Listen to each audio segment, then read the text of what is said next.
Assalamualaikum warahmatullahi wabarakatuh. Selamat pagi, semoga kalian sehat semuanya.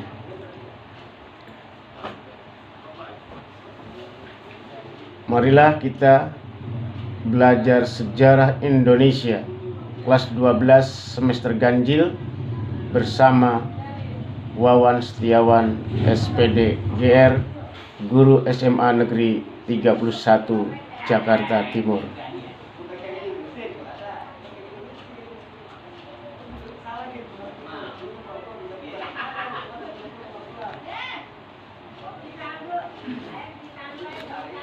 Adapun materi kelas 12 semester ganjil bab pertama, perjuangan menghadapi ancaman desintegrasi bangsa. KD 3.1 menyimpulkan proses terjadinya peristiwa pemberontakan PKI Madiun 1948, DITII Jawa Barat, Jawa Tengah, Sulawesi Selatan, Kalimantan Selatan, Aceh, dan Gerakan 30 SPKI 1965. Itulah 7 konflik dan pergolakan yang berkaitan dengan ideologi.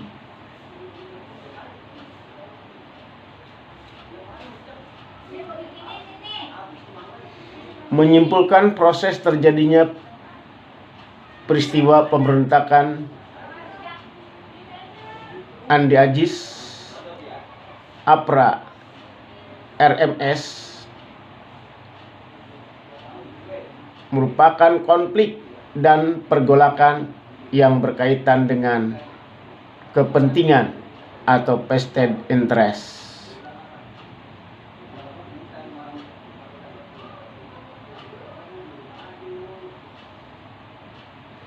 Menyimpulkan proses terjadinya peristiwa PRRI dan Permesta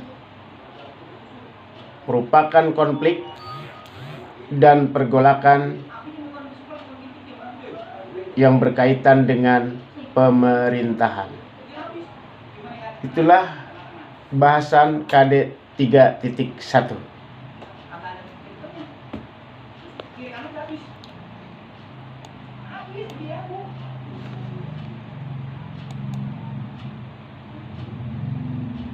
Baiklah anak-anakku sekalian yang Bapak cintai.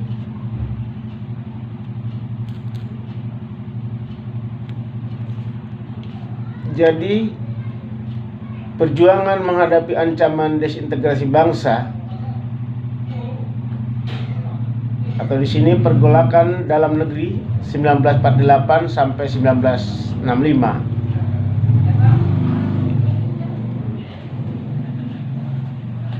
terbagi dalam 3 pergolakan. 1. Konflik dan pergolakan yang berkaitan dengan ideologi.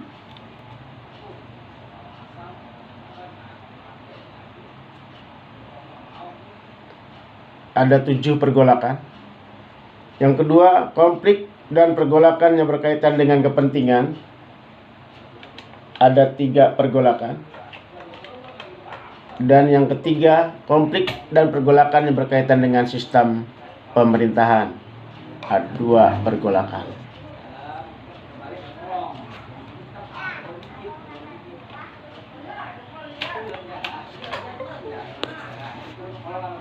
Baiklah anak-anakku sekalian yang Bapak cintai,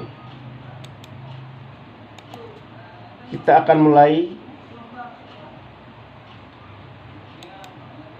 menjelaskan materi bab 1. Tolong diperhatikan dengan cara seksama.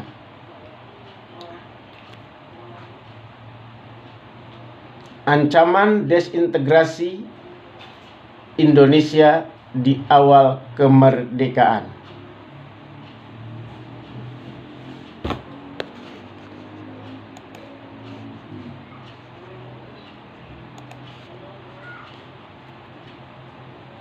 Desintegrasi menurut Kamus Besar Bahasa Indonesia adalah keadaan tidak bersatu padu, keadaan terpecah belah, hilangnya keutuhan atau persatuan perpecahan.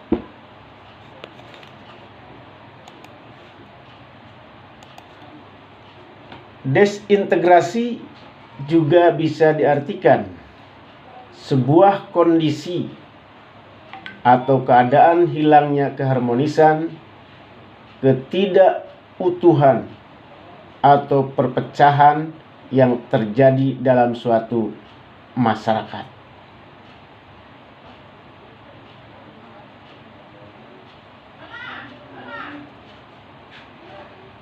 Tolong siswa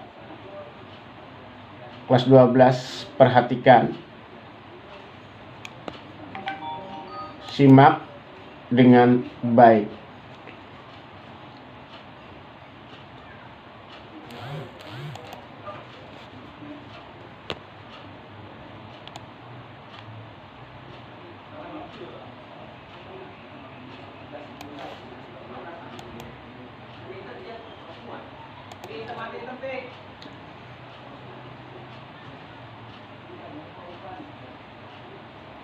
Yang pertama dibahas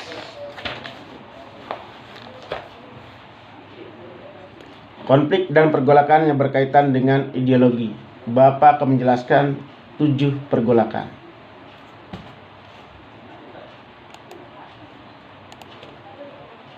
Yang pertama, pemberontakan PKI Madiun.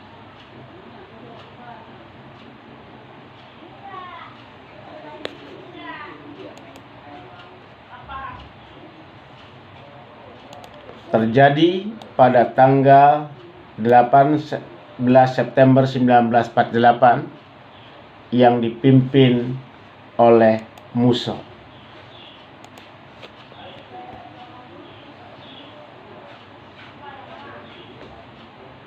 Adapun latar belakang PKI Madiun. 1. Dihasilkannya perjanjian Renville mengakibatkan jatuhnya kabinet Amir Syarifuddin. 2. Amir Syarifuddin membentuk kelompok oposisi diberi nama Front Demokrasi Rakyat. Yang ketiga, FDR merupakan gerakan menentang pemerintah. 4. FDR bergabung dengan Musso, PKI, seorang tokoh PKI yang memberontak sejak tahun 1926. 5. FDR dan PKI membentuk Negara Republik Soviet di Indonesia. Jadi jelas PKI Madiun ini tujuan utamanya adalah ingin menggantikan ideologi Pancasila dengan ideologi komunis.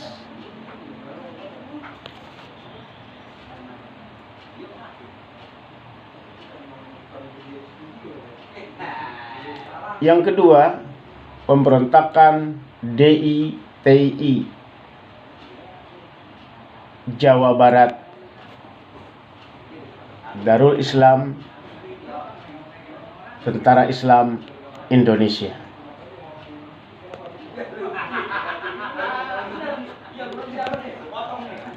DITI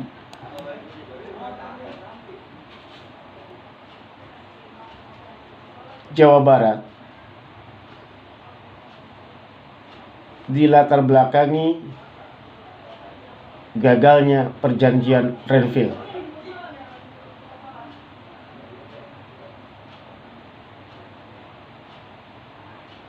Sehingga dalam isi perjanjian Renville tersebut, TNI yang berada di bawah kekuasaan Belanda atau garis demarkasi Belanda harus meninggalkan pendudukan Belanda tersebut, pindah ke Yogyakarta. Jadi di Jawa Barat itu ada 5.000 personil TNI, 4.500 meninggalkan Bandung menuju Yogyakarta, dikenal dengan peristiwa Longmas. 500 orang lagi tidak ikut ke Yogyakarta, dia mengungsi ke Gunung Keber Majalaya, dipimpin oleh Sekar Marijan Kartosoewirjo. Pada tanggal 7 Agustus 1949, Kartosoewirjo memproklamasikan berdirinya negara Islam Indonesia.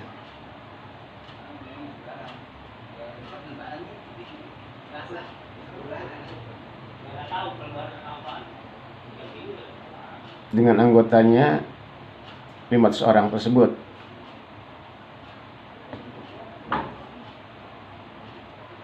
Untuk menumpas DITI Jawa Barat ini dilakukan taktik atau siasat pagar betis, dan operasinya diberi nama Operasi Baratayuda.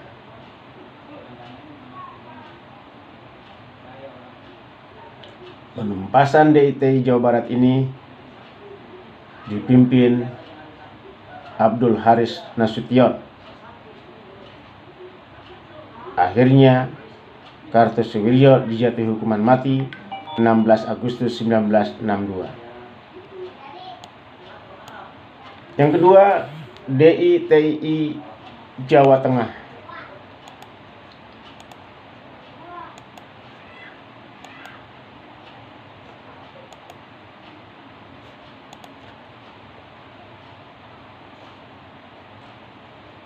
Tanggal 23 Agustus 1949 dipimpin Amir Patah.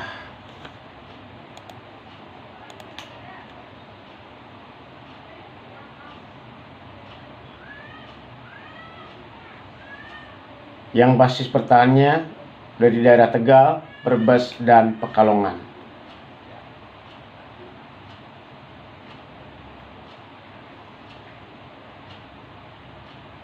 DITI Jawa Tengah dapat ditumpas oleh Gerakan Banteng Negara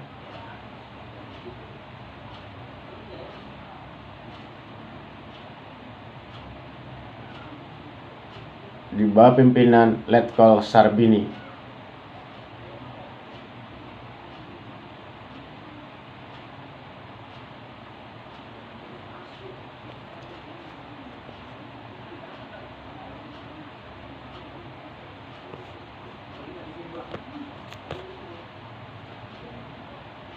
Yang ketiga, DITI Aceh.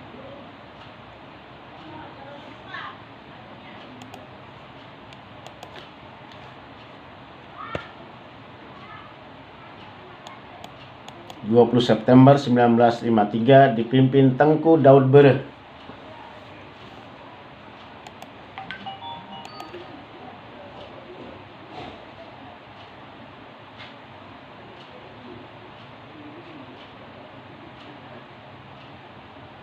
Tujuannya sama, ingin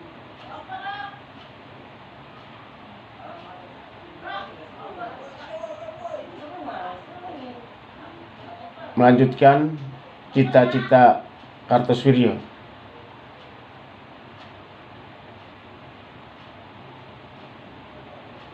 Adapun penyebab utama dari pemberontakan DITI Aceh ini adalah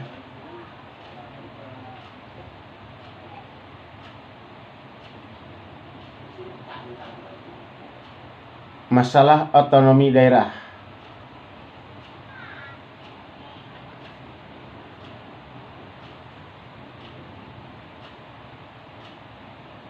Di mana Aceh di bawah Provinsi Sumatera Utara.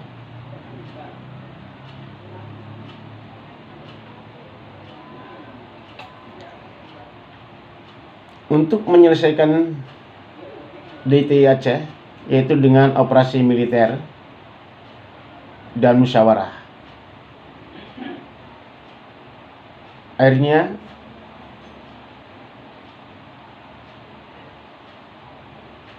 terjadi kesepakatan dengan membentuk kerukunan musyawarah rakyat Aceh, sehingga Aceh aman kembali.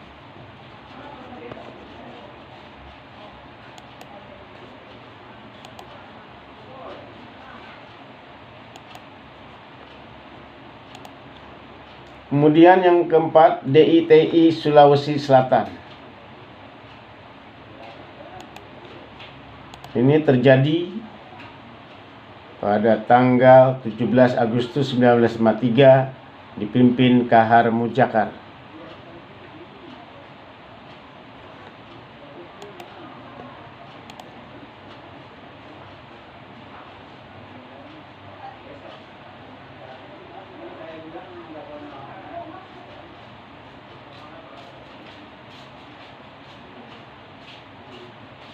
Kemudian yang kelima,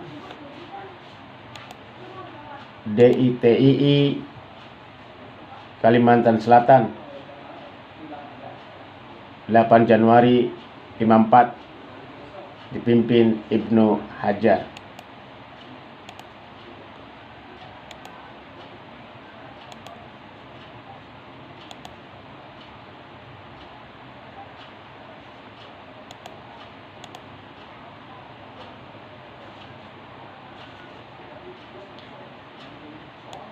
Kemudian yang ke-7,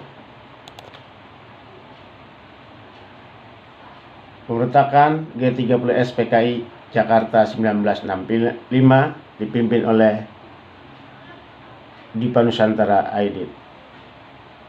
Demikianlah konflik dan pergolakan yang berkaitan dengan ideologi tahun 1948-1965. Silahkan tulis ulang kembali 7 konflik yang berkaitan dengan ideologi itu sebagai tugas awal sekalian remedial. Terima kasih. Wassalamualaikum warahmatullahi wabarakatuh.